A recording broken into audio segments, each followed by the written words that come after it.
各位大家好，我是 Micro IP 解发科技的 Roger 王俊凯，我是负责 Sales 跟 Marketing。大家都知道呢 ，AI 呢已经是未来的趋势。那我们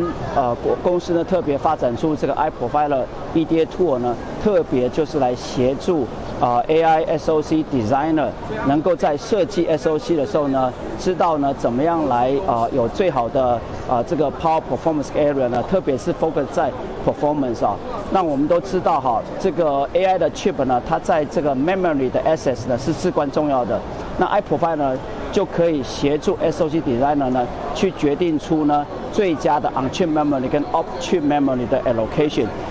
怎么说呢？我们举一个例子啊，假设说这个 SOC Designer 呢，他在跑他们的 AI model 的时候，发现说在某个时间点，它的 DRAM access 呢是非常的严重的。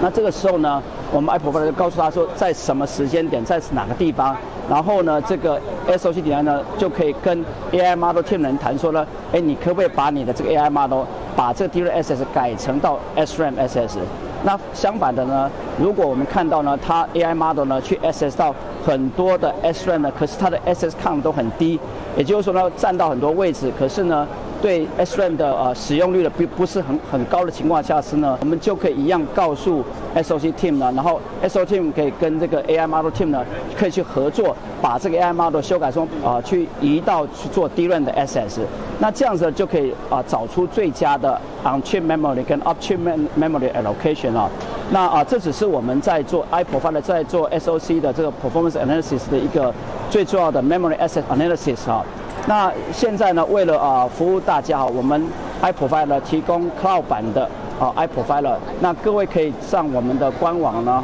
去注册。那注册以后呢，就可以直接到我们的网站上呢，我们有一个Lab 可以让各位来使用啊。那你注册完了以后呢，我们也可以让你有一次的 Free Evaluation 的使用。那我们现在的 iProfiler 也 support 呢 VCD 的 format， 也就是说呢，你在做 design 的 simulation 结果以后呢，你直接透过 VCD upload 到我们的 Cloud 版的时候呢，我们就可以帮你做你的 SOC 的这个 performance analysis。好，谢谢各位。